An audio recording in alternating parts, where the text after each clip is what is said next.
Hello students, today we started chapter 4 from history portion, that is colonialism and tribal societies. Okay, so in previous chapter we already know and have heard the group of peoples living in the remote forest area, okay, like jungle, and having their own traditional language and customs. Okay, so and they abide their own law and depend on the forest for their living things. Okay, so these type of peoples are called tribals. Okay, so they because their all life their life is they survive in jungle. Okay, so this type of peoples are called tribes. So a tribes is a social division in a traditional society consisting of linked families or communities with a common culture and dialect. Okay, and they celebrate their own different type of functions, different type of festivals and other occasions in their own way. So India has been home to many tribes like Santhal, Khond and Khasis. Okay, so in this chapter we learn about the livelihood of the tribals. Okay, how they can survive, how they can do work for their livelihood. Okay,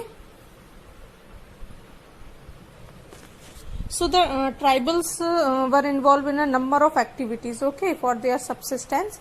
So some of the activities are like cultivation and hunting and food gathering, labor work, herding of animals, settled cultivation of crop, etc. Okay, so let's we discuss about them. First one is cultivation of food.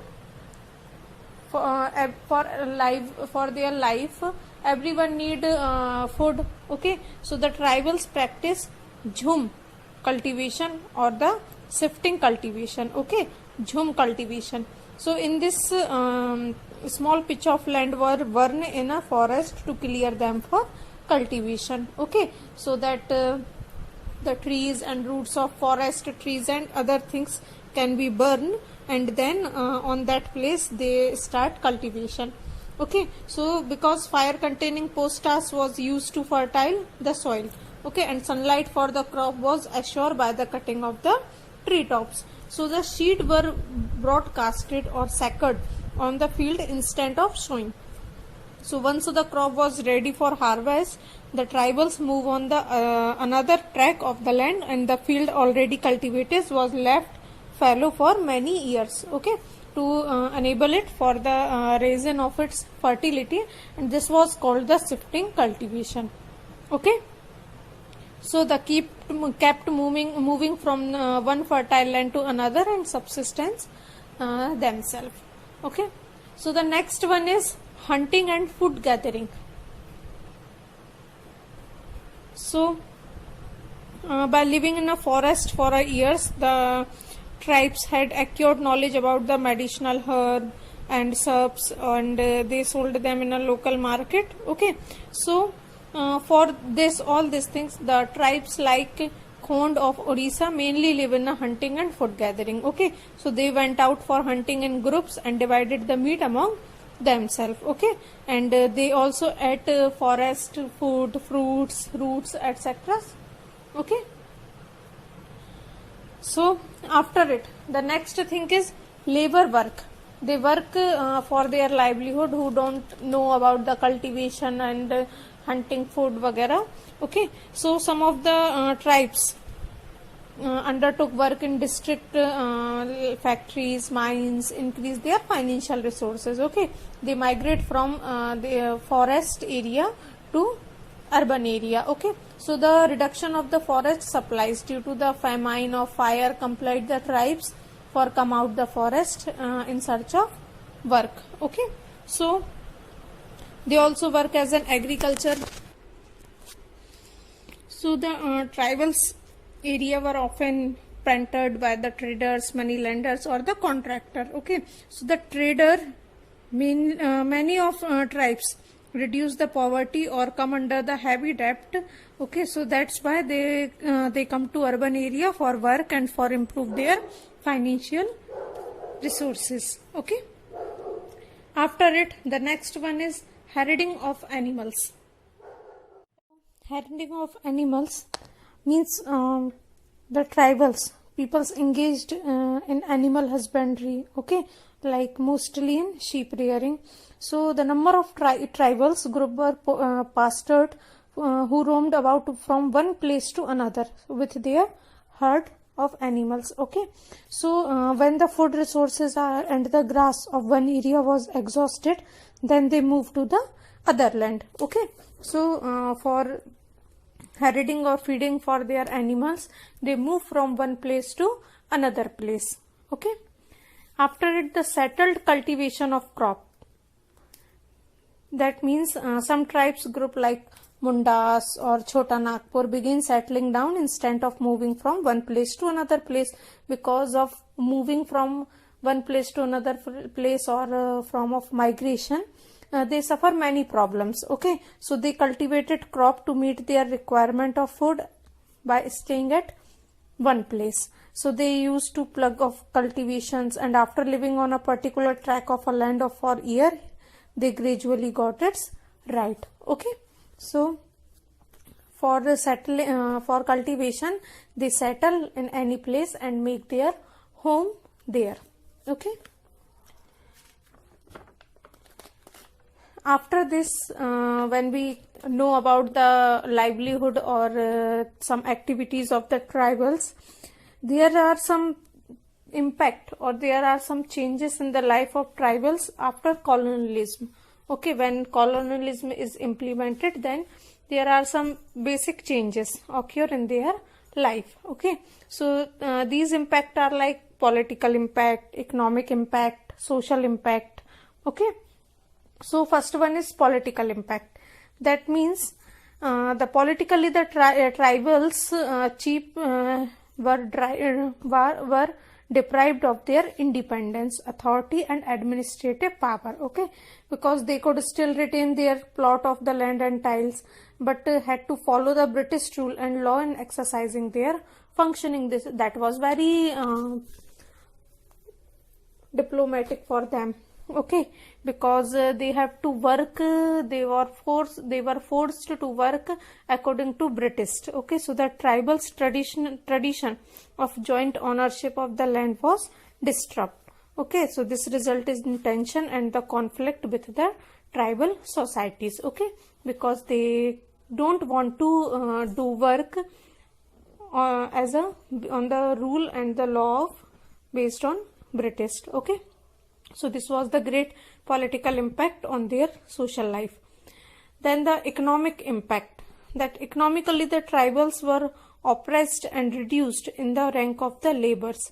So the British were against the Jhum system of cultivation, which require movement from one plot of the land to another, okay, because British don't want that anyone can change their place or cover any other place, because they want British want to capture all the places on their own government, okay. So that's why they against the Jhum system of cultivation. So British found it hard to control the tribals who were constantly on move, so ensure easy control as well as the regular source of revenue, the British tried to introduce land settlement in the forest area and fixed the revenue demand of each area, okay. So that's why the British failed to understand that it was not possible to practice settled cultivation in the forest area where water was less and land got dripped up quickly, okay. So that's the problem for tribes, that if any tribes can stay at those places where the water is less, quantity of water is less, then they were unable to do cultivation, okay.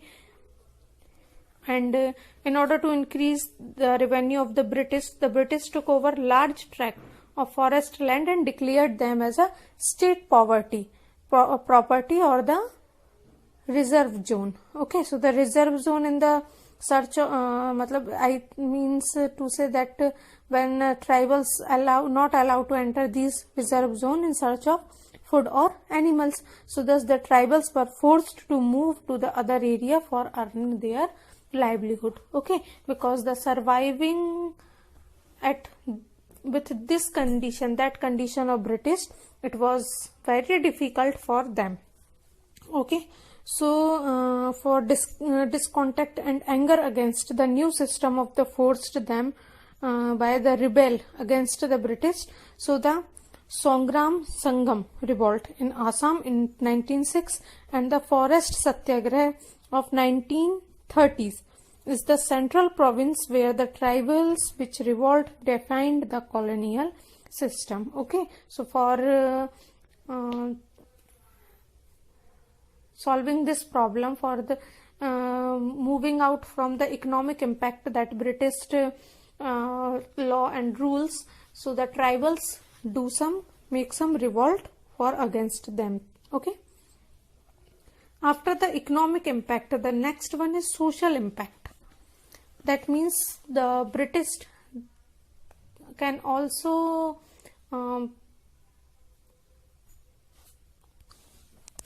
exploit the tribals socially. Okay, so the tribals resented the breakdown of their joint family system, as the laborers often had to go for place in search of the employment. So some got permanently settled in town, and while some tribals are designated by the English as a chieftains. Okay, so the other were called laborers. Okay, so the chieftains looked after the reserve land while the laborer provided their services. So this led to the emergence of classes within the tribal society.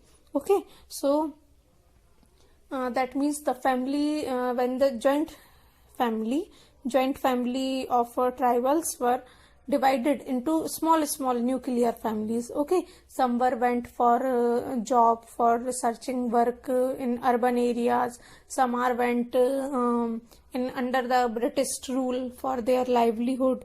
Okay, so that's why their joint family and their social communities to be divided. Okay, so the Christian mission arise were also active in the forest to spread education among the tribals.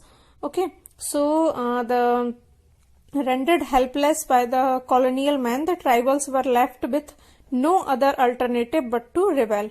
Okay, so in India there were also many as 70 tribals revolt from 1778 to 1947. Okay, so the next thing is Munda rebellion.